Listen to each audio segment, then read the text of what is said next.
Hello everyone, Niklsun here, and welcome to Coming Soon Movie News with Niklsun. I'm your host, and on this show we're going to be breaking down all the day's movie news and kind of giving a little bit of background into what it means for the production in general, such as casting decisions, trailer announcements, director announcements, things like that. So without any further ado, let's get started with today's Hot Topics.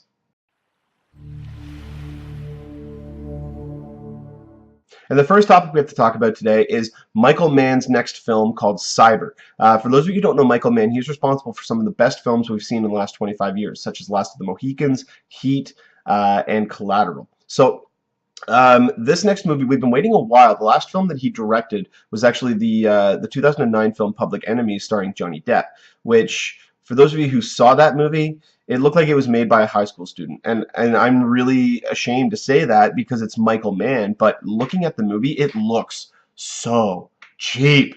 Like, he shot it on digital, and this was before digital was actually very good. You could just tell it looks like it was shot on a camera that you could buy at Best Buy for $800. It just did not hold up at all. Like, watching it in theaters, I've watched it on his television and I turned it off because of how cheap it looked. So I've been really anticipating his return to cinema, and so he's coming back with this new movie called Cyber, which is about not necessarily a cyber terrorist, more of a hacker played by Chris Hemsworth, who is arrested. He's put in jail, but then he's recruited by I believe it's the CIA, but I may be mistaken. It's either the FBI or the CIA.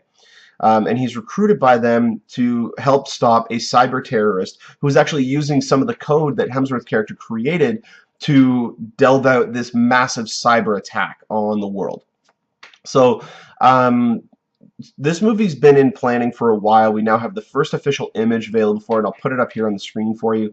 The fact that they're actually dealing with another cyber attack type of storyline, I find there's too few of them, especially in this day and age. Like, I worded that wrong. I do not mean too few cyber attacks. I mean stories or films or television shows based around a cyber attack. I needed to clarify that. I didn't want people jumping all over me there. So I mean, the fact that this movie's coming out is from Michael Mann, who knows crime dramas. The dude knows how to write a crime drama. If you have not seen Heat, you need to stop what you are doing and go and see Heat. It is fantastic. So, I mean, one word on the street, though, is that the movie could actually be changing its title to Black Hat. There was a tweet sent out by one of the stars who actually tweeted out the photograph, stating that, watch out for Michael Mann's new film, #Black Hat. And there was no mention of cyber at all. Cyber also, to me, does sound kind of like a temp title, like Untitled Cyber, Michael Mann's Cyber Project. So Black Hat does sound a little bit more like a title, but again, I don't understand the reference to that unless they give it away in the trailer or the poster what the reference to that title is, or at least hinting towards it. I don't see what changing it to Black Hat's going to do.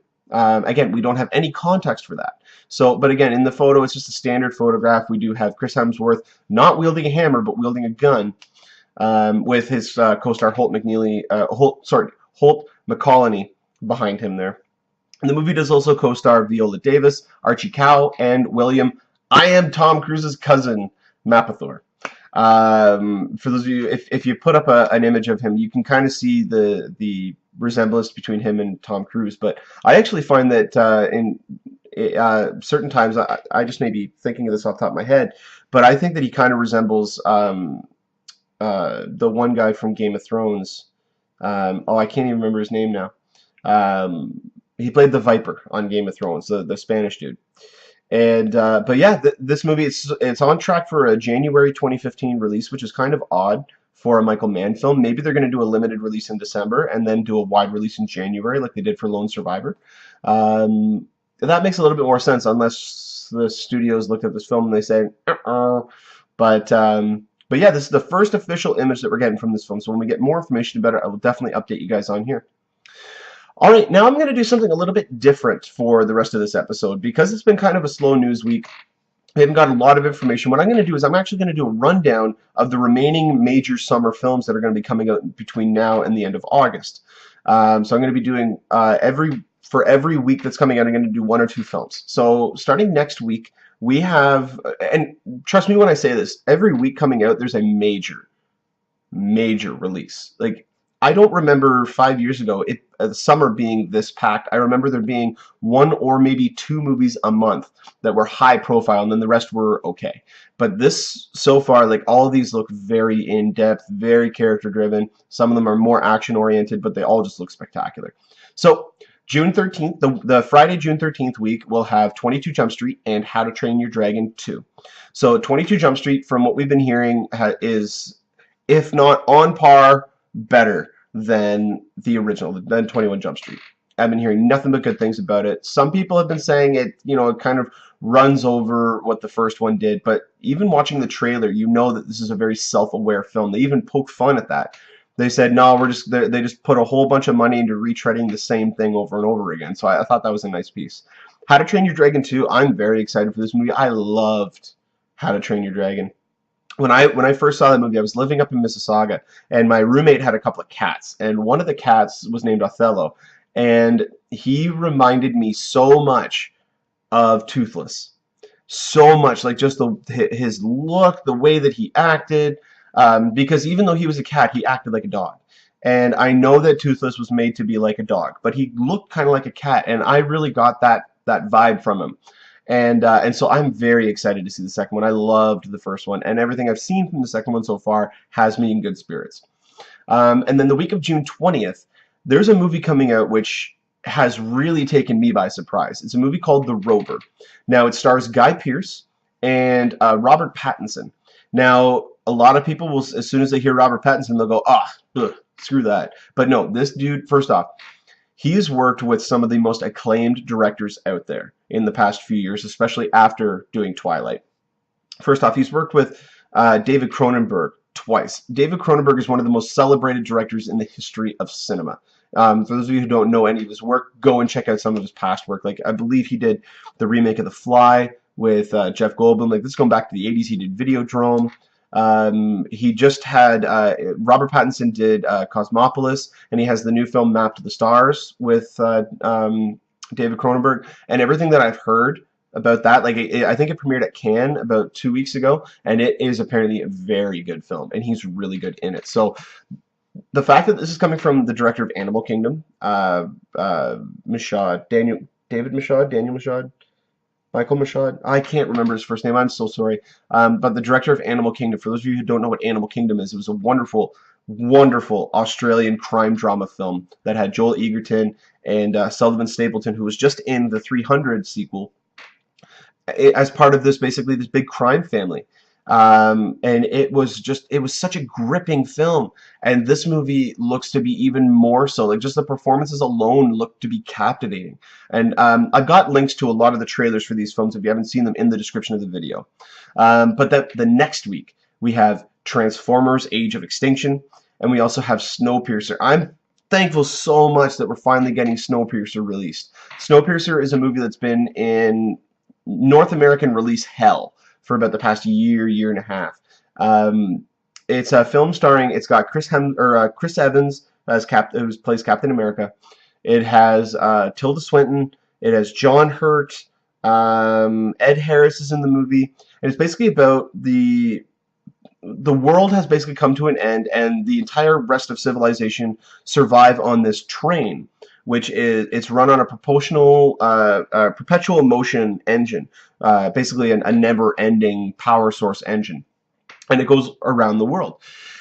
And every train is set up into different classes, or every train car is set up into different classes.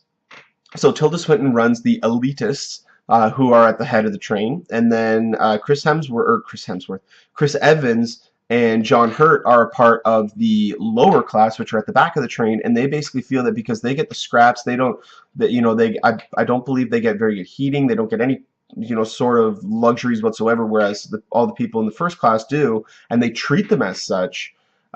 He basically creates and starts up a revolution to take over the train, and that's the general premise of Snowpiercer. So I put the trailer for that in the description. But Transformers: Age of Extinction, I've been hearing really good things about it so far, and the uniqueness of it, the fact that the only thing coming back are the Transformers. Everything else about this movie is new, and even the Transformers have been redesigned.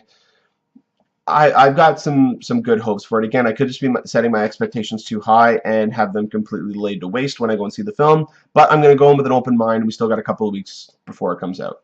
So then the next week is going to be the July 4th weekend, so we got a couple of movies coming out. First one is Deliver Us from Evil. This one is a big movie for a couple of reasons. One, he's coming off of a big hit from Sinister. Scott Derrickson, the director of that, is coming off of a big hit with Sinister. This movie looks to take that film and go even further. You have Edgar Ramirez as a priest. You have Eric Bana as a police officer. Joel McHale's in the movie. For those of you who watch Community or The Soup, he's in the film because he's a very good friend of Scott Derrickson. But then juxtaposed to that, we have Tammy, which is Melissa McCarthy's new film that's coming out with her and Susan Sarandon. So that movie could hopefully be quite funny. I'm kind of over the Melissa McCarthy shtick. I find that, you know, she reminds me a lot of Zach Galifianakis, and I got over him real quick. So this, to me, looks like she's doing the same thing again. So, I mean, it may be funny, but as it stands right now, I'm not overly excited about it, but I may change my mind when I go and see it. Then the next week we have July 11th, we have Dawn of the Planet of the Apes. This movie is probably going to be the biggest surprise hit of the summer. I think they are expecting it to do really well, but I think this movie's going to have legs because Rise of the Planet of the Apes had legs. So I think this movie's going to do really well. They've already signed director Matt Reeves onto another sequel. They don't have the title for it yet, but it's just called Planet of the Apes 3. Most likely that's going to be the one that's going to be the connective tissue between the original Planet of the Apes that we've come to know and the current trilogy that they are working on. And then we have July 18th. This week has it was originally set for release for Jupiter Ascending, but as we know now, Jupiter Ascending has been moved to February of next year, which is kind of sad. But July 18th now has Sex Tape, which is the new Jason Segel and Cameron Diaz comedy, which I think looks really funny. Because I know how actual tablets and cell phones work, I know for a fact that they wouldn't do what they said they did in the trailer, but still, I still think it looks really funny. And the Red Band trailer, especially, like you did the full Lincoln. I think it just looks absolutely hilarious. And then we have The Purge Anarchy. I thought The Purge was a great idea. It was an okay execution, but you have basically this whole thing where people are given 12 hours to do whatever it is they want. Everything is legal, including murder, and you have it be a home invasion film? No. You set these people loose on the streets. You make it a live-action version of Grand Theft Auto, essentially. And that's what The Purge Anarchy is doing. They've opened it up. It's now set on the streets. You have Frank Grillo basically playing a Punisher-type character with his car and his machine guns and all that stuff, basically going out and trying to just get revenge, I believe, for the death of someone in his family or the murder of someone in his family. But that one looks really intriguing, too. Now we're at the end of July. We have July 25th. We have the 1-2 punch of Dwayne Johnson's Hercules, which the new trailer, which I didn't cover on the show because I didn't find that it really got me excited for the film. I actually felt, based on the first trailer, I got more excited about it than I did with this one, because this one I really felt Brett Ratner's hands all over it. And that really got me scared, because I know for a fact that Brett Ratner can direct. Anyone who has seen Rush Hour 2 or seen Red Dragon knows that he actually does have the ability to direct fairly well. But when he's kind of given a blank slate and really no one tells him what not to do, he pulls out schlick like this. And I'm not overly excited for it. But again, I'm a big fan of The Rock, so this could change my mind. I don't know. Just as it stands right now, I'm not overly excited for the film. The one I am going to be going out and checking that weekend is the new Scarlett Johansson Morgan Freeman film called Lucy. Lucy looks insanely cool. It's Luc Besson's return to film. He did The Family a couple of years ago, but I mean, he hasn't really done a major film in a while. And this marks his return. It looks like it's going to be a smart science fiction action film. We know now it's rated R, which is the rating that we want from a film like this. It just looks cool. It looks new. You know, Scarlett Johansson just being a unique version of a superhero, essentially, even though she already plays a superhero of sorts in Avengers. Seeing her basically having the control to time travel and all that kind of stuff, it just looks weird and cool and new. And I'm so excited for it. Well, now we get into the Power Month, August. So August 1st, we have Guardians of the Galaxy, Marvel's basically first step in adapting very risky properties. This has a review actually came out a couple of days ago of the film. There's an early review. They hadn't seen a final version of the film, but from everything that they had seen, they gave it they said it was great. I think if they were to put it at a 10, I think it would have been about an 8 or an 8.5 out of 10. So they said it was really, really good, and they're still even working on fine-tuning it, so it can only get better from there on out. So we have Guardians of the Galaxy opening up August 1st. The following week, we have the new version of Teenage Mutant Ninja Turtles, followed by Into the Storm. So Teenage Mutant Ninja Turtles, we still need to see a full-fledged trailer for this film, and I have a feeling we're going to get that in the next few weeks. But Into the Storm, I'm really intrigued about. Actually, when I watched Edge of Tomorrow last night, there was a trailer for Into the Storm in front of it, and it was the initial teaser trailer. And someone behind me, when the title card came up, they said, well, that trailer doesn't tell anything. It's like, well, no, it's called a teaser for a reason. And then they showed the entire, after the title sequence of that trailer, where the entire airport's being destroyed by a tornado. And everyone just went, oh my God, like they just lost their minds. People started chuckling a little bit, saying like, that can't happen, like that's too big. It wouldn't be able to just throw planes around, but a lot of people were really intrigued by that, and that scene alone just turned them around. And I think that's going to be one hell of a film. Alright, so now we have the second last week of the summer, which is August 15th. So we're going to get The Expendables 3, which unfortunately is rated PG-13. But I mean, we have the return of all the action stars, plus Mel Gibson as the villain. They bring in Harrison Ford into the mold. Antonio Banderas is in there. We have Wesley Snipes is in there now. He's back in the fold of being an actor. But juxtaposed to that is the new comedy Let's Be Cops, which I think looks absolutely hilarious. You got the two guys from The New Girl on there. I think it just looks really funny. I'm really excited for this film, and I'm sad to see that we have to wait till the end of August. I thought that would have fit better in a July landscape, but we have Sex Tape coming out in July, so that'll be the comedy to deal with there. But then we have the final week in the summer, which is going to be the new Sin City: A Dame to Kill For. I think they need to put out a new trailer for this as well, because I was really excited by the trailer that I saw for it. But other people's reactions to it were less than stellar. A lot of people did not have the same viewpoint that I did on the trailer. They felt like, well, it looks like they just took clips that they didn't use from the original and stuck them in here. Well, yeah, the sequel book, like The Dame to Kill For, was drawn the same way that the other stories were drawn. Did you want them to make it look different? Did you expect them to make it look different? No, I mean it's going to look the same. It's just going to be it's just going to be a new story to deal with, new characters. Some characters are returning but being played by other actors. So I'm intrigued by this film. I think that visually it looks cool, and I mean, and Ava Green in any film, absolutely, absolutely. You could put her just as a lampshade, and I'd sit there for 2 hours and watch. Like, she is stunningly gorgeous, and she is a very talented actor. So that's a basic rundown of the remaining films of the summer. So the ones that I know that I'm going to be doing reviews of are, I know I'm going to do a review of 22 Jump Street, Transformers 4, Planet of the Apes, Lucy, Guardians of the Galaxy, Teenage Mutant Ninja Turtles. I don't know. I may even do a double review the week where Let's Be Cops and Expendables 3 comes out, and then I will do a review of Sin City. The other ones, I'm not entirely sure which ones I'm going to be doing. And it's going to depend on kind of word of mouth, what really piques my interest at that week, or any suggestions basically from you guys, which ones you would like to see a review done for. So that'll do it for us here on Coming Soon Movie News with Niklsun. Thank you so much for watching. You guys have been a great audience. Don't forget to click subscribe there in the bottom corner. You can get updates whenever I post a new video. You can also follow me on Twitter. You can find me on Twitter at Niklsun, Niklsun, for all of your movie updates. As well, you can find me on our website at movienewswithniklsun.ca, where you can actually submit any questions or topics that you would like to have discussed on the show, and we will discuss them every Friday. So without any further ado, this has been Niklsun. Thank you guys so much for watching, and you enjoy the rest of your day. Take care.